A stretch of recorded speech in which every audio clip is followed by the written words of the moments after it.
is, of course, Greeks pronounce it Theo, and the Dutch pronounce it Tao. Of course, Australians don't do anything, they just pronounce it Tao. Theo, they all pronounce it Theo. So what I did is I actually thought, okay, I'm going to just write my name T-A-O, yes, which was great. There's only one problem. All my Chinese friends call me Tao. Because what happened is, I was with the Department of Housing as a special design architect. One Wednesday, the chairman and David Phillips came to me and said, look, we got this real problem down at the Rocks area because there's a green van on. The Sydney Coast Redevelopment Authority is having real problems in trying to get some renovations going because, of course, the green van. And so we need to put a proposal to them for building some housing for low-income people, for handicapped people, just generally for the community. And I said, oh yeah, that sounds interesting. So we had a bit of a chat.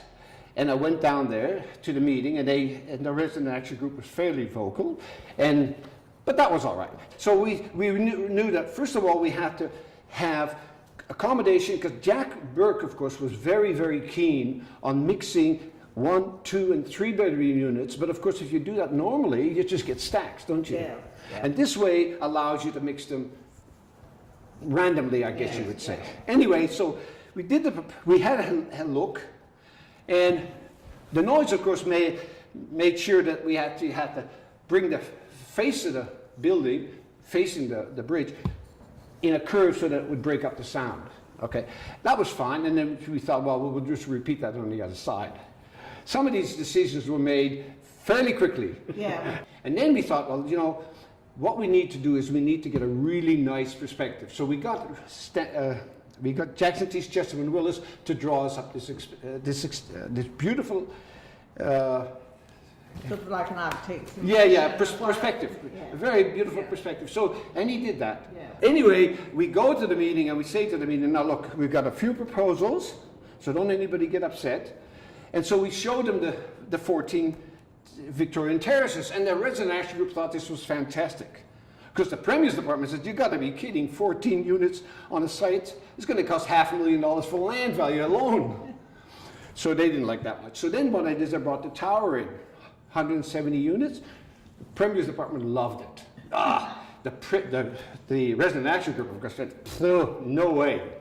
So we said, well, look, we've basically agreed that neither extreme is okay. So why don't we put something like around 90 units? So we put three housing commission flats. Now, they liked the numbers, they didn't like the flats. So having agreed that the 90 was on this, I then brought out the proposals. Beautiful perspective, very nice little model. Hey, it was a lay down misère.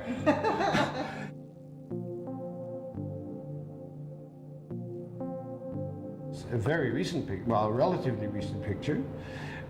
This is before the building needed to be cleaned.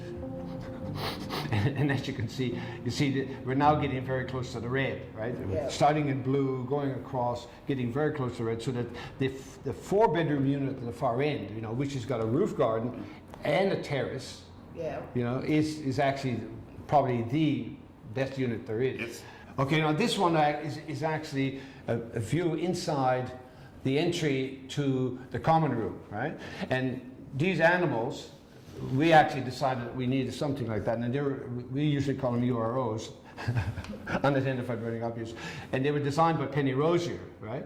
If you actually have a look at that picture, it's a picture looking the other way, and that's back there. Yes. It's looking back there, and you can see the common room.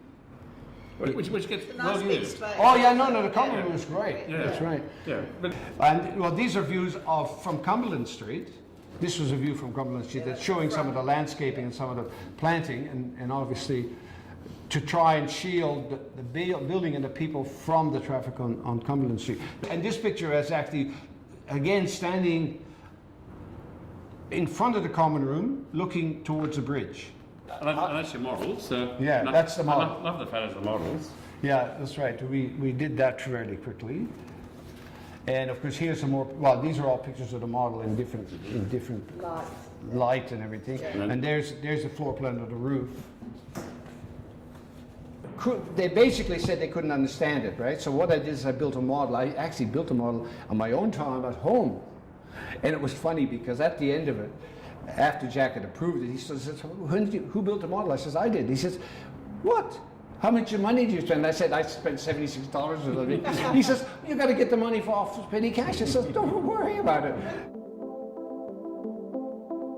The lovely thing is when I started writing these histories of people and trying to find out how people live here and how they connect together as a community, these wonderful people came forward and I got pointed to people in Sirius, and every last one of them loves living in this building. Oh, yeah. And there's a lovely feeling of community, how they fit together, and they're people in their late 80s and into their 90s, and they're remaining independent living, and it's because, obviously in part because it's got all of those things for community, where you can meet together but you can look after each other, you know, whole floors.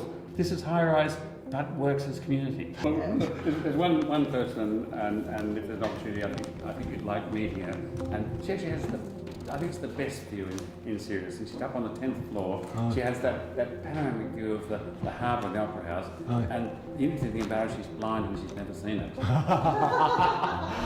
Yeah, but and she's 87, and she gets out. She travels. She gets everywhere around the city, and you see her with a stick, and they're constantly blocking off streets and so on. Nothing stops her. She gets out every day. This is an absolutely perfect cake. I've given him a very generous slice. It's probably still paper on it, but I can't see it. No, there's not. So, now, would you like a nice generous slice as well? No, just a small one. Small Yeah, one. I'll cut it thinner. Cut it. Cut it thick and then cut it in half. Okay. Cut it in half. You know, Okay. See, that's the logic of a woman. That's the logic of a woman. So coming in here and seeing this particular unit, the way you've used it, I mean, you think, you know, I did something right for a change. No, but and you see, so to actually come in here and realise that I've done it correctly, right? It's really fantastic. Yes, really, it's slice up. Oh, good, thanks. Thank you. it's really great. And in a sense, you start living in a place, and you really are so used to living in that place that you can't really move without actually affecting you, you know? No, it just... It was pretty traumatic for me moving back in 1980, but I had 4 people to help me. But now, we're all in the same boat. Who's going to help me? But they did say to me, we'll let you have 2 people to pack things, because they knew I was visually impaired. A little bit more than 40 years ago, they tried to destroy the community, didn't they? And they're trying to do it again. I mean, that's really, I mean, I know, look, I know I talk about Sirius, but it's a small part of this community, right? And they're destroying it, and I must say that I believe they're destroying it because they're jealous and they believe in the divine right of the rich. But the thing is, of course, it's also a bit stupid, because a lot of the people here would be on what I would term as medium to low incomes. They work in jobs which you and I might not want to do, right? And so, in fact, the city needs people. They need their service people relatively close, right? Well, I think a lot of those people have been pushed out. Oh no, I realise that, but I mean, we need to look after people who are less well off. yeah. And they are fine here. They have built up lives. They've made their homes. They've established here, and they look after each other.